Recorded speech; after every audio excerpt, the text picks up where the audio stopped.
Mga igsuon, mga anak sa Dios.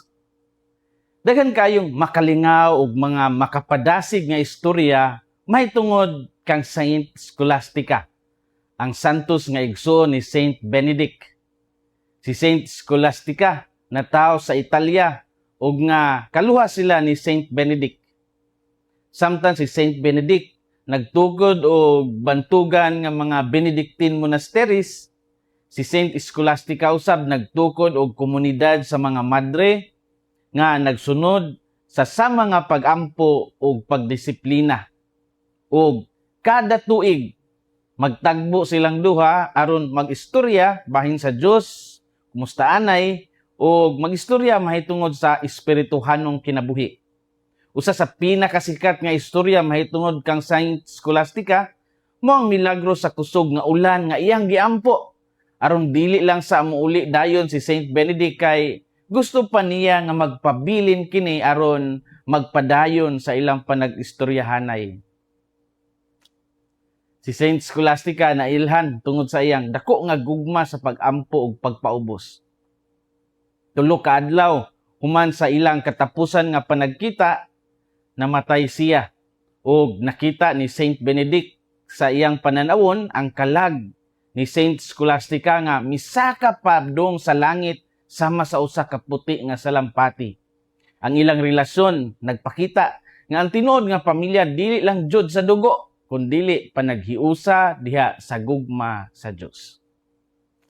Hangtod karon si Saint Scholastica gila isip patron sa mga madre ug sa mga tawo nga nangayo og maayong panahon. Gikan ini nga hulagway sa usa ka santos nga matinud-anon sa espiritu sa tinuod nga pag-alagad sa Dios. Musulod kita karon sa ebanghelyo. Sumala kang San Marcos, din gipahinumduman kita ni Jesus nga dili tanang tradisyon o mga butang nga naanda na makapalipay sa Dios kung wala kini nakaugat sa tinuod nga gugma ug pagtuo. Unsay makutlo nato karong adlaw? Unang punto, dili paigo nga relihiyoso ta sa porma apan kulang diha sa gugma. Sa ebanghelyo gibadlong ni Jesus ang mga Pariseo tungod sa sobra nilang pagtuon sa mga ritual apan nakalimot sa espiritu o gipasabot gayud sa balaod. Mingon si Jesus, "These people honors me with their lips, but their heart is far from me." Mark 7:6. Kining katawhan nagpasidungog kanako pinaagi sa ilang mga ngabil, apan ang ilang kasing-kasing halayo kanako. Gipakita ni Jesus nga ang panggawas nga pagpakaron ingnon dili makalipay sa Dios. Daghan kanato ang usahay relihiyoso ra jud sa porma apan kulang sa gugma.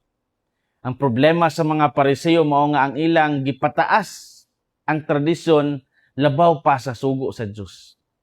Gibiyaan nila ang sugo sa Dios o gipahimusla nila ang tradisyon sa mga tao.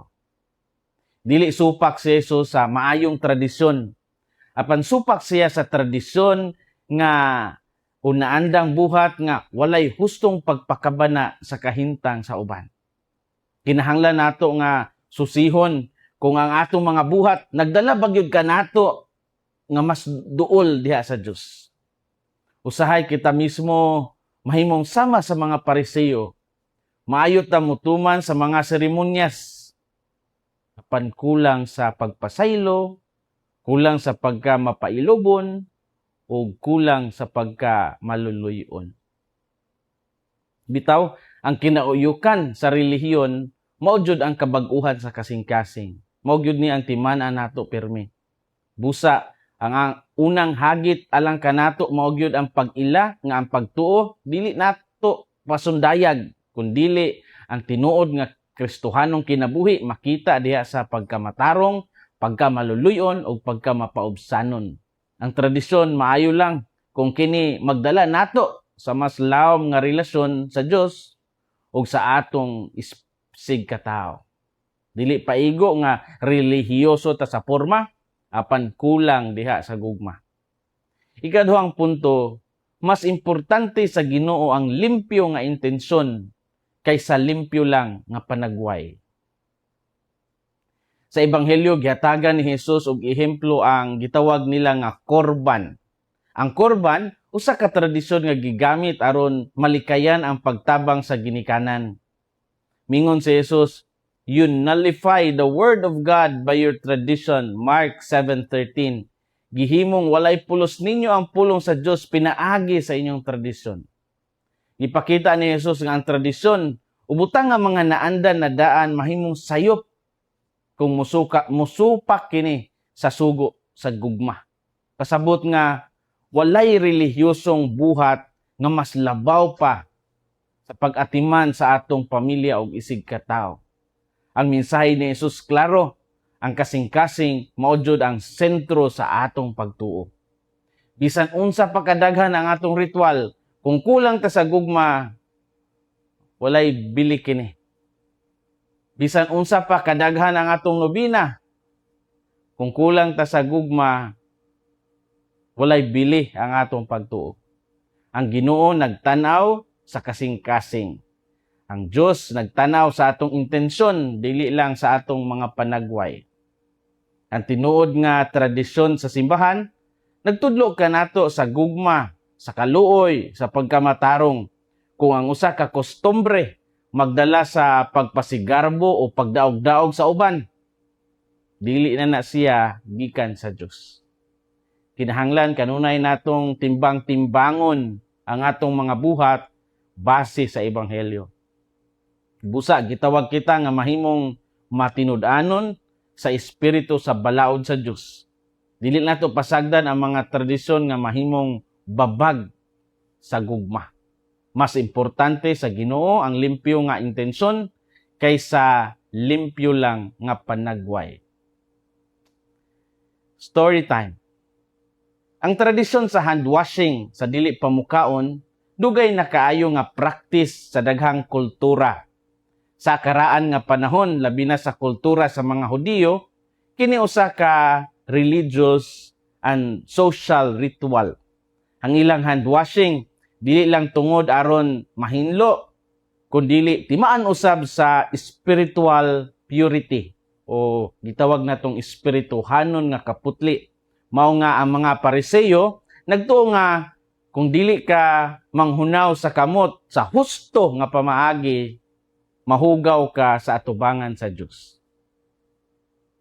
Apan sa pagkatinuod ang paghunaw sa kamot, mas nagikan sa natural nato nga panginahanglan sa kahinlo sa lawas. Ug kini gipamatud-an sa paglabay sa panahon, kini nahimong kumon nga batasan sa halos tanang nasod sa kalibutan. Ang science sa modern time, ang siyensya sa modernong panahon, nagpamatuod nga importante gyud ang hand washing aron malikayan ang sakit. Dili klaro kung kinsa gyud ang nagsugod aning hand washing, kay bisan sa karaan nga mga sibilisasyon sama sa Egypt o sa Rome, anaan na kini nga practice. Apan sa Christian tradition, ang paghunaw sa kamot o hand washing simbolo usab sa paghinlo sa konsyensya. Ang gipahinumduman ta ni Jesus nga bisan unsa pa kalimpyo ang kamot, mas importante ang limpyo nga kasing-kasing. Busa ang hand washing, maayo nga batasan, apan dili sukdanan sa pagkabalaan.